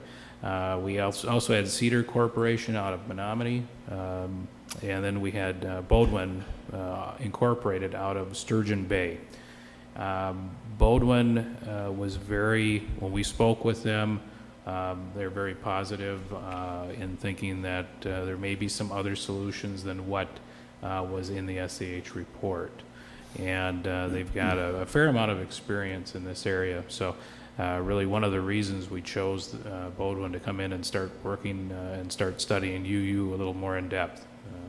We think they're a firm that has some good ideas out there, and so we're anticipating, looking forward to the results. And of course, determining what those results are, those findings are, will help us understand what type of school, what size school, what capacity could we actually build, and then look at options. Our review the options that we already have discussed and see if those fit. So, any other comments or questions, Dan? Mr. President, question for Tim probably. When they go out and study this property and do the soil borings, given the size of, that's a fairly good size site. Do you have an idea, or can you explain how they approach it in terms of, are they just taking multiple borings throughout the whole site, or are they making some judgments along the way that, hey, this is probably a feasible location for, where someone might put a building? Yeah, one of the things we asked for in the request for proposals was to not only do the analysis and the testing, so again, they drilled somewhere between 10 and 15 test holes on the site, but also to look at the layout and where the best location would be and to map that out. That's one of the other things they did. When they went, when I met them out at the site, when they were drilling and starting to do the testing, they also had the DNR out there as well. So just being able to collaborate and talk with them at the same time so they knew the results of what they were coming up with, and also the location, talking about location with the DNR. There was a lot of good communication going on between Bodwin and the DNR, and that's going to be key because we have two state agencies that we'll need to work with if we are moving forward on this. But again, in a nutshell, that's what they're doing. They have a lot of analysis. They actually, Bodwin actually uses some different flow rates for wastewater. They're a little bit lower, but again, as we talked about their experience, this is another thing that they work with. They haven't really come in and used the standard flow rates, which are a little higher. They've used flow rates which they experience with some other school districts that they've worked with. And again, I think it's one of the key pieces is communicating with the DNR on this, because they're gonna be one of the final agencies to approve anything that's done out there. So. I have a question. Okay. Okay. Sandy? The first company that did the report that said you couldn't put a school out there for 2,000 students, do you know what they based that on? Because I think you relied on that during the dog track stuff. You relied on that report saying you couldn't use UU because you couldn't put a school out there that large. So I'm curious what they used, because it sounds like we might be able to do something now. We, as I mentioned before, they based that study on 2,000 to 2,500 student site, and what they had was they were looking at more of a wastewater treatment plant, a packaged plant they call it. Oh. So a very different design than looking at more of a large septic system. Okay. And they never did any soil borings at that time, then, right? No. Okay. Thank you. Other questions or comments? Okay. Thank you. That concludes our reports. Then we're moving to the amended agenda, which would be now number 5 would be citizens' request to speak. Do we have it? Any? No one has turned in any forms to me. Okay. May I make a comment? Sure. I see people in the audience. Do people understand that if you want to speak to us, you need to turn it in to the secretary down there or the administrative assistant and get on the schedule to speak to us now? Is everybody clear that you have to do that? It's written at the top of the agenda, that procedure.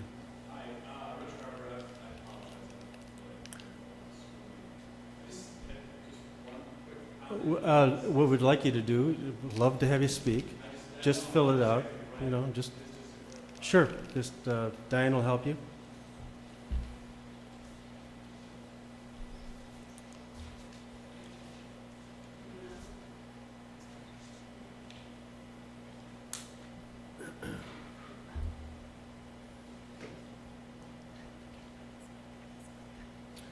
Yeah. I'll just remind everybody that we're at the point where we're speaking about non-agenda items. If you want to speak to an item of action, that's also an opportunity for you to fill out a form and turn it in, and do that prior to us announcing that action.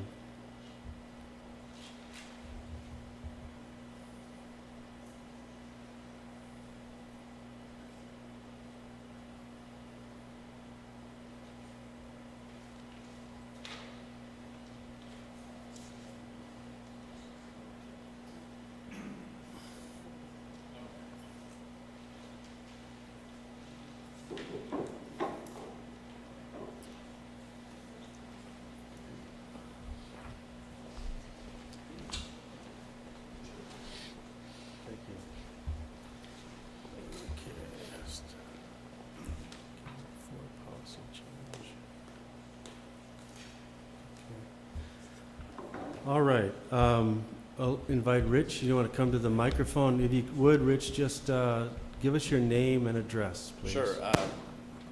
Rich Garber. I'm at 1093 Tanning Lane in Hudson. And it was nice to see everything that's going on in the district. And like I said, I don't come to a lot of these, so I didn't know to fill out the form. Mm-hmm. But what I did want to address briefly was the 6 month to get resolution or the policy change. Is there some way that some type of stopgap can be put in there? And I tell you why is because this is it's repeated itself. Last year during the Sandy Hook instance, my daughter was shown CNN News and came home, and after questioning her, because we have these conversations at dinner time, came up with the conclusion that guns kill people. So You're still a little closer to the mic. We can't hear everything you're saying. she was under the impression that guns kill people. That's what she got out of the whole CNN News, which prompted a letter to me to her instructor, who apologized and said it would never happen again. And then just recently with the 9/11 anniversary, she was shown some disturbing videos, as she would put it. So, and now, this happened. So I know 6 months, I know it sounds like a good plan as far as putting, the right people in place and getting this policy changed, because let's face it, VHS tapes are out. But is there something that you guys can do as a group, maybe assign someone to oversee something until a policy change? 6 months is, next spring, and we definitely don't want to see this happen again, because the news about Hudson School is not what I want to see. I want to see the artwork and the musical plays and stuff. So maybe something to think about, but it'd be nice if there was a stopgap measure. Okay. Thank you, Rich. We'll have an opportunity to respond. We'll next invite Deborah Elwood. A name and address, Deborah, please. Oh, my name is Deborah Elwood, and I live at 1705 Laurel Avenue in Hudson. I am a former teacher. I taught over in Minnesota for many, many years, and I taught 6th grade for the most part. And I just find it rather interesting and quite naive to think that whoever it was that put this video for all the elementary students to see, excuse me, I know it's middle school. It's rather naive to believe that they didn't do that in some kind of calculated way. Now, I've watched it also, and I absolutely would agree that the first 2/3 of it, let's say, were probably very helpful to those kids, helping them to see how they could be useful participants in a community's activities. But I find the end of it appalling, and I guarantee you that if it had been any other candidate from any other political party, there would have been, forgive me, but hell to play. And I'm very surprised that whichever teacher or group of teachers decided that this video was appropriate for these kids have not been called to task. I don't want to know names, I could care less. But I think something should be said to them, as well as a review of the policy, and I would agree with Rich that that's an awfully long time to wait for what could be a rather simple task, I really feel. So I am absolutely ashamed that someone would do that, thinking that, these are 6th, 7th, and 8th grade students, and I taught that grade level, at least 6th grade, and I know how very vulnerable they are, and I also know that when you see Demi Moore and all these kind of hotshot movie stars talking about how they'll pledge their servanthood to a Barack Obama, you would also be equally appalled if they said, I'll pledge my undying support for some other Republican candidate. And I wouldn't have agreed with that either. So I would like to recommend to you, if I could, that you consider speaking very specifically to these teachers that made this decision that there should be some kind of official reprimand. It doesn't have to be a public one, but I certainly, and perhaps this has already happened, but I hope it has happened, because you'd have to be ridiculously naive to not know the impact of a video like that. Thank you. I'll just make a comment, and that is that it's hard to know intent. I think we want to find that out. We want to understand what the intent was. I can tell you, though, that those that were involved feel very, very, very bad about this. And so that may be an indication whether or not there was actual intent. I don't know. But we do take this very seriously. I viewed the video, and I found, as you said, much of it very appropriate, but there were very obvious inappropriate comments in that video. And this is what we intend to do. We intend to, number one, determine what steps we need to take in order for this to prevent this in the future. Number two, we need to review if there's any discipline needed, what's the intention of the discipline in order to correct the behavior. So we need to find out whether or not there's any correction needed as well. So with that, and in terms of a stopgap, I think that's, we can take it under counsel and determine what can be done. But I also want to make sure that what we do come out of this with in terms of a policy is going to be appropriate and well thought through, because I think there are an awful lot of challenges in terms of how this can be regulated. So, but I think we'll take both of your comments under serious consideration. Anybody else? Mary? Oh, Sandy? Can we ask one of the speakers a question? Mr. Garber made reference to. Ask. Okay, Mr. Garber made reference to a couple of other videos that his child was showing. I'd like to know what they were, or what was the content of them that he objected to. Okay. We could probably find that out maybe after the meeting or so. We have a process to look at questionable materials, and Sandy Kovac leads that process, so that would be a good place for us to start, and I'm sure she can have a conversation with Rich, who I hope will volunteer for this committee that we're talking about, and put his name in the hat. Yep. I'd also like to address the issue of intent, because I have been involved significantly in looking at this whole issue and what occurred. And I am very convinced that the intent was about Peace One Day and the very positive aspect of Peace One Day. And I am very convinced that there is no ill intent. And this was a mistake, and it's just exactly what the district has said and the middle school has said, that we apologize for that mistake. And, you know, people are concerned that we don't do it again. I am too. And how do we move forward? It is obvious to our principals, to our learning services department, as well as internally, that we need to be very, look at what we show our students and review that with a very discerning eye. And I believe as we move forward, there is a conversation that's going on among administrators about how we do that in the interim. But this is a very complex topic when you think of moving from 16 millimeter videos to internet that is a day-to-day, it changes and so forth. And so we do want to be very deliberate to help give good expectations and directions to our teachers and administrators. And we really don't know at this point, because we haven't done the research yet, if we are really breaking new ground or if this has been done and where can we find it. So we do need to give time for this to happen. And again, if we can do it sooner, if it can come back in 2 months, I know Sandy and her team will make sure that that occurs. I would also invite any of the community members to notify us of other situations that you're concerned about. I mean, it's oftentimes not within my purview. I don't have any children in the school district any longer, but please let us know of other situations, only because that, and not only, but because it gives us the opportunity to understand the breadth of the issue or the issues.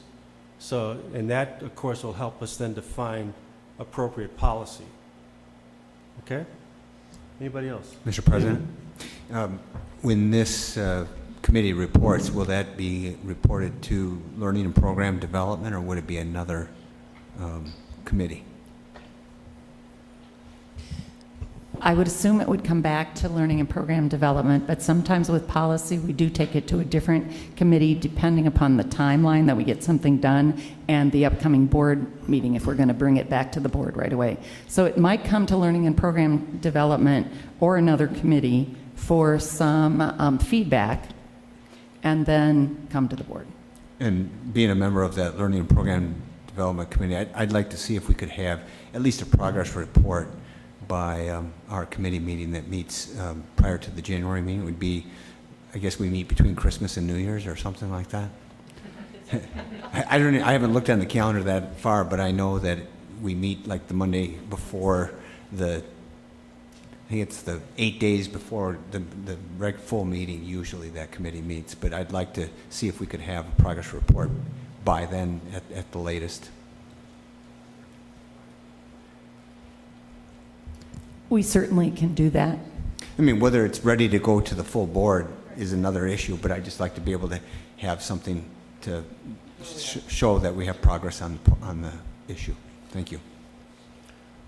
I think in addition, we'll endeavor to make sure that we communicate back to the community in the most appropriate ways that we can, the most extensive ways that we can. We have websites and newspaper access, and we have a variety of different reasons. It's amazing to me, as much information we get out, people aren't aware of many of the things that are happening, but we should be thinking creatively about how we can report back as well to the community in terms of decisions moving forward. That just reminds me of a different question about this. This letter of apology was emailed to everyone that you have an email address for? All the parents? No, it was emailed to the middle school parents. I mean, the middle Correct. school parents. Everyone who would have been involved. Because I believe it was emailed out, yes, to middle school. It was posted on our website. It was distributed to the media. Okay, I've had some parents, middle school parents, tell me that they did not get their, I told them to look for it. They didn't get it in their own personal email. They had to go on the website to find it. So how does your email address list get updated? This email list, I believe, came from the middle school, but we can look into it. You know, at this point, I'm assuming that's how, but I can't guarantee that. Okay, I think I'll just tell them to contact the middle school, make sure that the middle school has their correct email address, because there was more than one who didn't get it. That's a very good idea. Certainly, we need parents to update their email address, not only for something like this, but communication, whether it's inclement weather or any other kind of emergency situation as well, or... They have to give you an email address when they register their child at the beginning of the school year? Well, they have to choose to, yes. It's an option. Oh, so you may not have email addresses for everyone if they chose not to give you one? Right. Oh, okay. All right. Thank you. But we need to find other ways to communicate, I think, just, additional ways besides just email and so forth, so that if we miss an email or a person doesn't have email or something, we've got every bit of an opportunity to try to get this information out and communicate. All right, any other comments, questions? Okay. All right, we'll move then to topics for action. We have one topic for action until the consent items, and that is the secondary space for learning, criteria for alternative site selection. I'll just make a couple of comments and then turn this over to Tim. You might recall as a board that we set originally criteria when we were looking at sites for a secondary space for secondary space solutions. We set those criteria as a board. So as a board, then we met as a facilities and grounds committee, and now we are looking at the potential of another site other than the UU site as a potential plan B if need be. So we visited the criteria, and the Facilities and Grounds Committee made some modifications to it that might be more appropriate for or applicable to our situation today. So that's the reason for bringing it before you today, and then I'm just going to let Tim kind of walk through those changes. Okay. Yeah, as is up on the board there, you can see the criteria that was approved on November 13th, 2012 at the Board of Education meeting. And as Tom mentioned, in looking at any or considering any other sites, the Facilities and Grounds Committee on October 1st reviewed some of those criteria.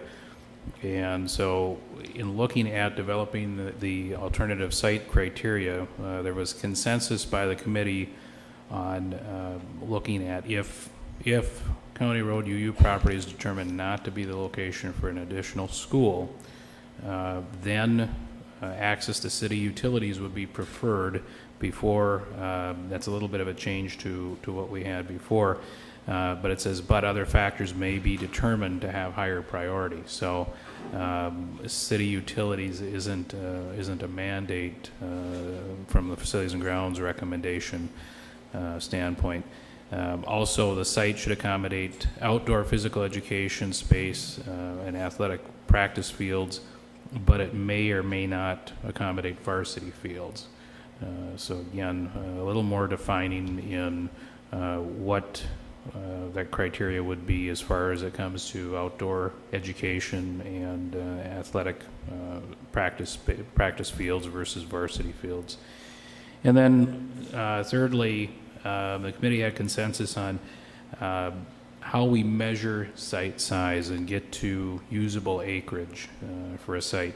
There are some methods out there to measure for middle schools, high schools. And so in this case, the committee said, for example, a 3-year secondary school, a site size should be approximately 56 usable acres, more or less. So again, being approximate.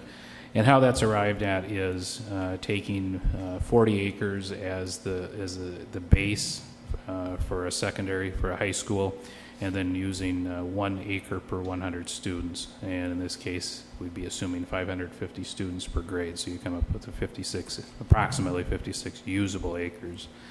And then the last point is a majority of the committee supported planning, again, facility planning for 550 students per grade level at both middle and high school levels.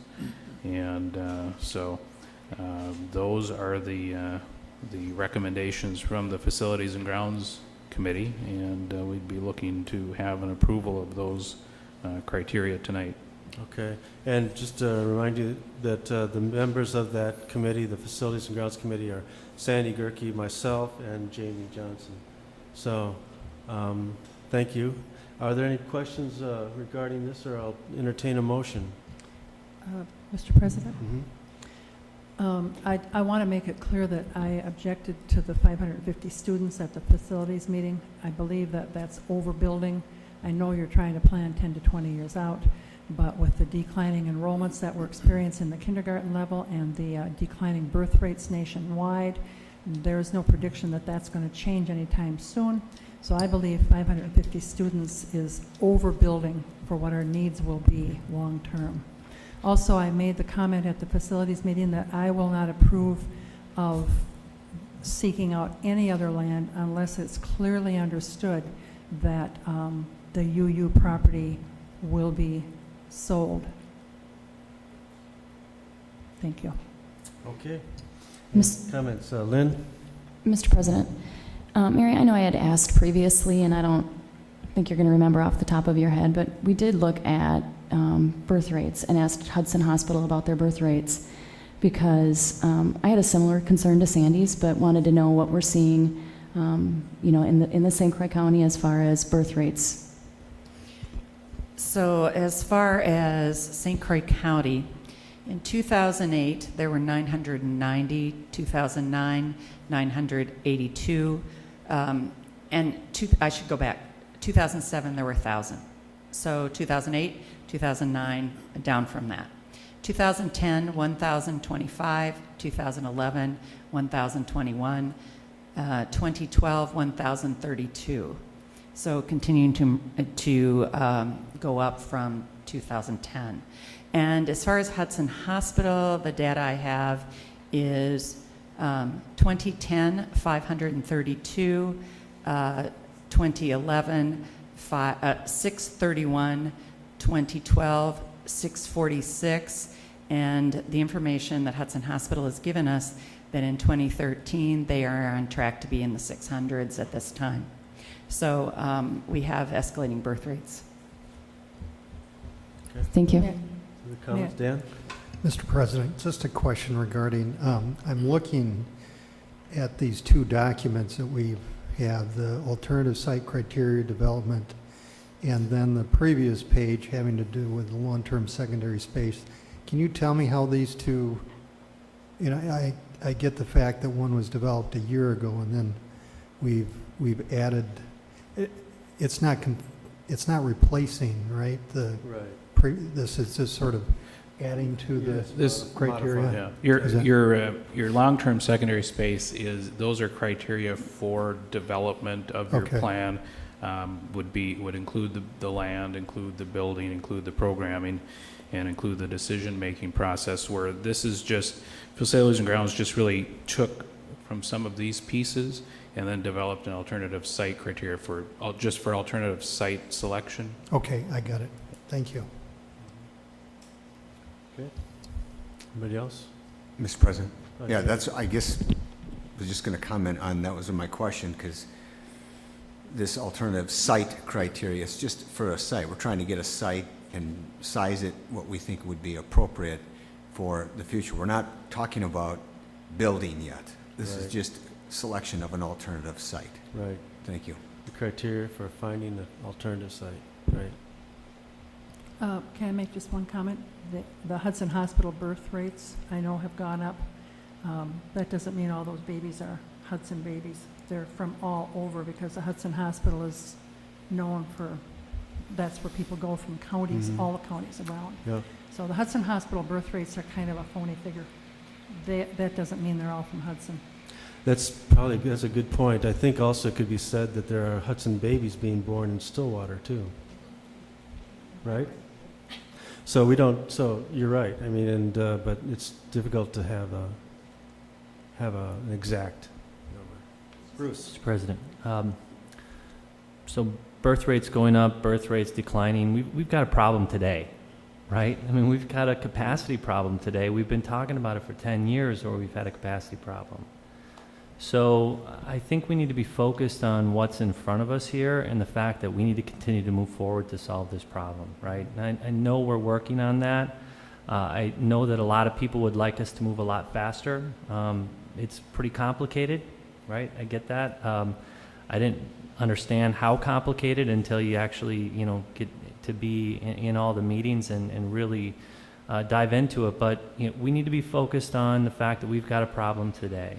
And I think that understanding the actions that we need to take, the steps that we need to take, we obviously need to move forward to a referendum. And I know that there's actions to move us there, but I just feel that, instead of really dissecting all the different,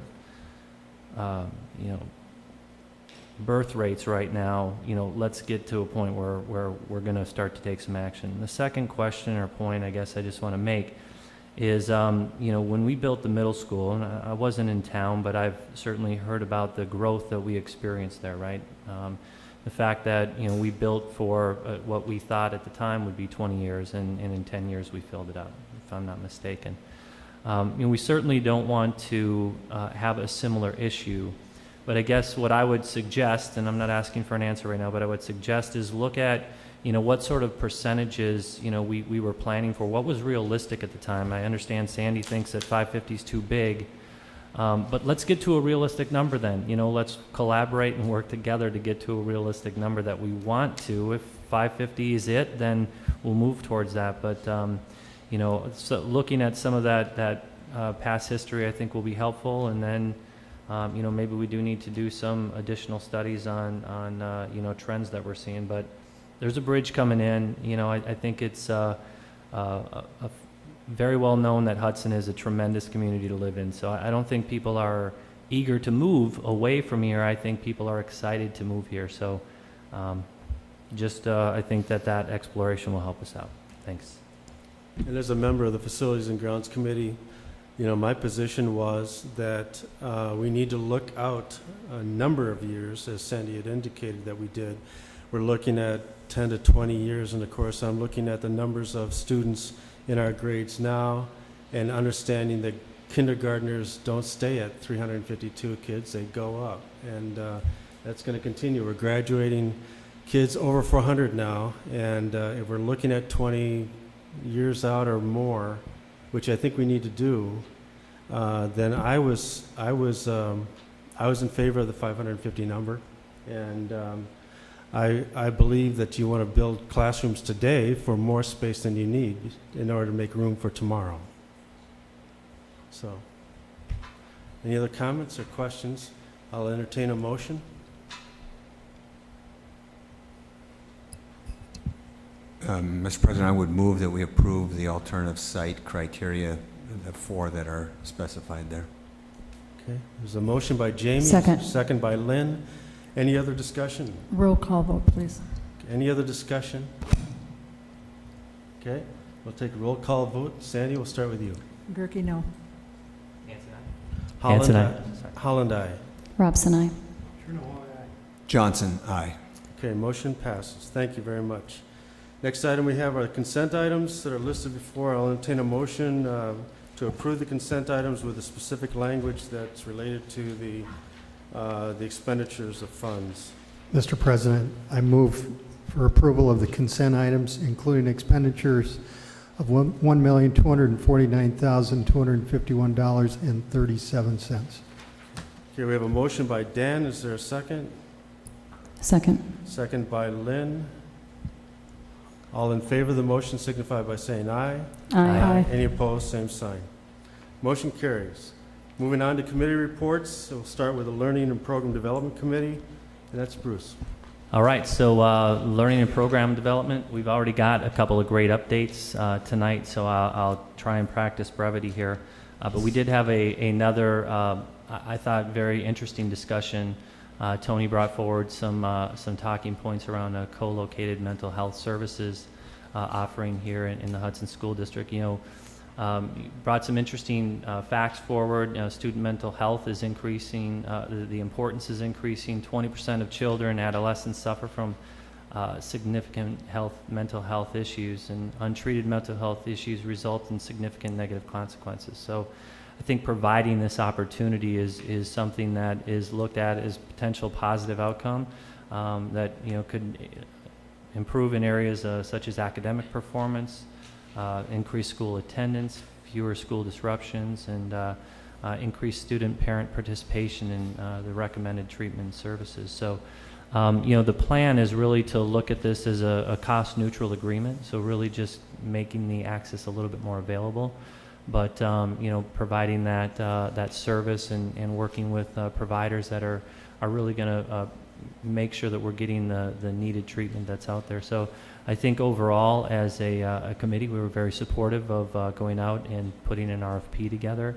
that would, bring forward a good proposal that would be bringing back in front of the committee and I assume ultimately the board. So I think it was a good discussion, a lot, some suggestions that we brought forward. But overall, some real good talking points. So nice job there. And the other SMART goals and reports that Sandy provided earlier were much, again, the topics that we had discussion on. So that's learning program development. Thank you, Bruce. Any questions of Bruce or the committee? Okay, moving on then to the Finance Committee. Dan. Thanks, Mr. President. Our Finance Committee met, and if you remember this document that we saw maybe it was the last board meeting from ATS&R, where they went through and did a facilities assessment, and so we had Jim Stace with the school district's facilities and grounds department come and sort of help us distill the information that was shared at that meeting. And basically, I think Jim pointed us in the direction of, yes, there are some things in that recommendation that we do need to address that are important for us to, upgrade, create some efficiencies within many of our school buildings, and that have some payback in terms of energy efficiency. So I think his number was we should expect somewhere around $120,000 in terms of, addressing some of those improvements. Yeah, it would be 120 plus there's roofing costs that are district-wide that also relate to the high school as well. Yep. So I think we found that his input very helpful in terms of, all of those different priorities that were identified by ATS&R. What are some of those priorities that should stay and that we should stay focused and prioritize? The other item on the agenda had to do with the 2013-14 capital projects, and I know the facilities and grounds have also looked at this. And I don't think I need to necessarily tick through all of the, do you want me to? Oh, okay. So those projects include the roofing district-wide, $80,000, high school needs assessment, $120,000, North Hudson gym wall, $22,000, North Hudson hallway tile, $120,000, elementary seal coating, $60,000, district-wide concrete, $17,000, district-wide carpeting, $17,000, professional fees, $177,000 related to the pre-referendum and UU studies, EP rock overhang removal, $10,000, ITS equipment, alternative learning labs, $215,000, Newton Field water sewer in one of the buildings there, $40,000, contingency, emergency, $165,000, safety and security, $360,000, totaling $1.4 million.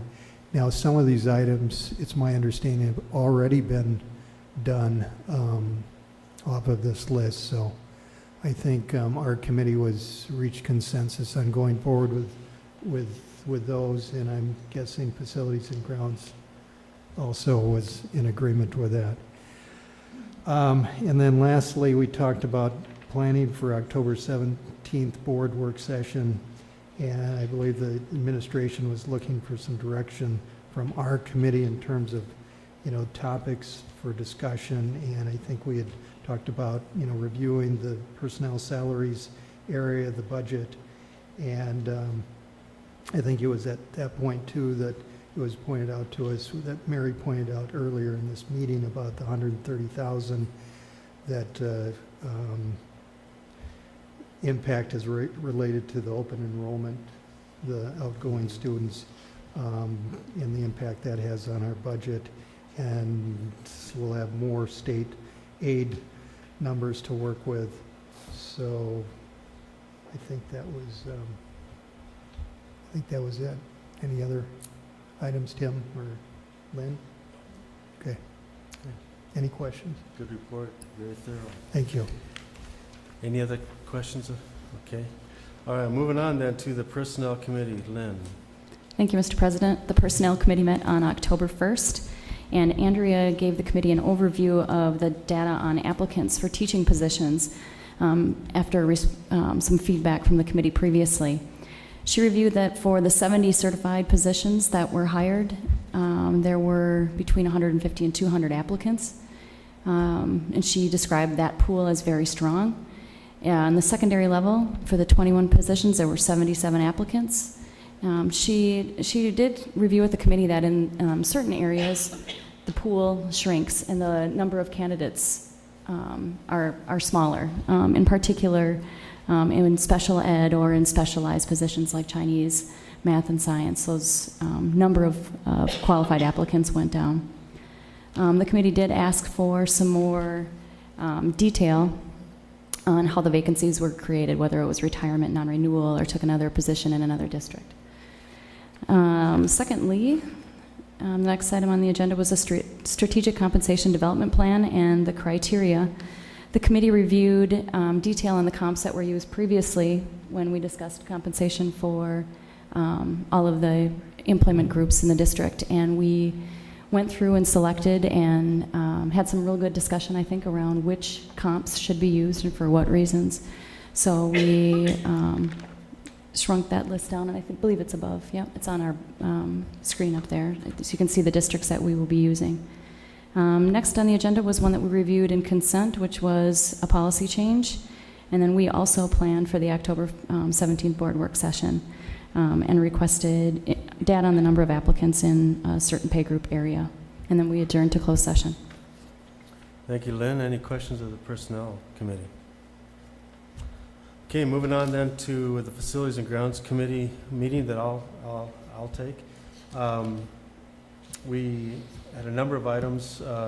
One was covered already tonight. That was the secondary space for learning update on County Road UU utilities and the criteria. Both those items were covered in our regular board agenda. We also discussed the high school assessment that ATS&R did, and Dan did a nice job of summarizing that. Just add that the staff did a nice job of itemizing or segmenting out kind of what are important to us over the next 3 years, what we believe to be important over the next 3 years based on a couple of criteria. One being that regardless of what we do with the high school in the future, we're going to need to do this. And number two, if there's a cost benefit to us over a reasonable period of time, that was also another criteria that we looked at. So as a result of that, many of those items in year one are replacement of exhaust fan, year two, a continuation of place of exhaust fans, year three, door replacements, 4, window replacements, 5, continuation window replacements, 6, continuation. So it's of window replacements. So you can tell they're fairly surface items regarding those areas for budgeting for in our capital budget needs. In addition to that, the staff did a nice job of taking the other items that ATS&R produced on the report and categorizing those so that we had a building envelope category, an HVAC category, a priority 2 projects links to priority 1 HVAC, and electrical category listed as well. Not that any action today are in the near future is necessarily being taken on those items, but at least we categorized those.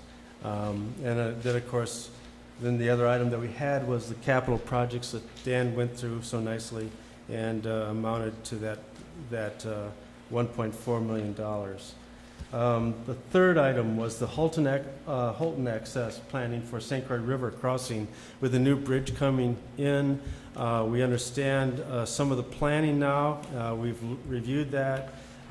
We have possibly some concerns about roadway construction, one-ways that may give us some difficulties in our transport of kids into the Holton Elementary School. We're in conversation with the town of Holton in order to try to mitigate any issues that we might have down the road.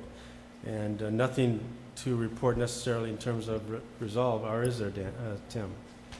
We've met with the DOT, Andrea, Safeway Bus, Ann Mitchell, and myself, and I met with the Highway Commissioner for St. Croix County to get some additional understanding, and then we'll be meeting with the township next. Okay. Okay. Thanks for that update. Mary. Mr. President, I think I missed this, so either committee members, capital projects, didn't you have consensus on capital projects as well? And it's just not recorded here, so I thought we should, if that was the case, we should record that. We did have consensus, I think 100% consensus, right, on the capital project items. Okay, so we'll make that change. Yeah. Thank you.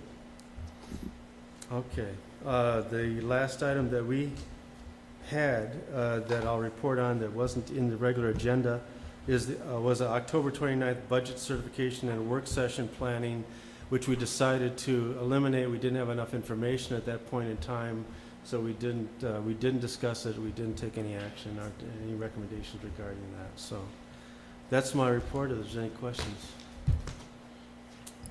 Okay, then I'll entertain a motion to adjourn to closed session, reading the information directly verbatim that's at the bottom, now amended. And if you took notes regarding that. Mr. President, I move to adjourn to closed session pursuant to Wisconsin statutes 19.85, parent 1, parent B, parent F, and G for consideration of... Oh, sorry. I thought G is still on there, but we're scratching it out from and. You're right, and I didn't communicate that well enough. I meant to eliminate that G as well, and that last line is, as you got it correct. Mr. President, I move to adjourn to closed session pursuant to Wisconsin statutes 19.85, parent 1, parent B, parent F. And no consideration on this. And then if you just read the information after G. So no G? No G in parentheses, and but the line after that continues until you get And to for the- consideration of discipline of a public employee. Consideration of specific personnel problem, which if discussed in public would likely have a substantial adverse effect upon the person's reputation. Period. Perfect. We have a motion Second. by Lynn and a second by Jamie. We'll take a roll call vote. Start with Sandy. Gerke, aye. Hanson, aye. Holland, aye. Robson, aye. Johnson, aye. Okay, motion carries. That was my problem.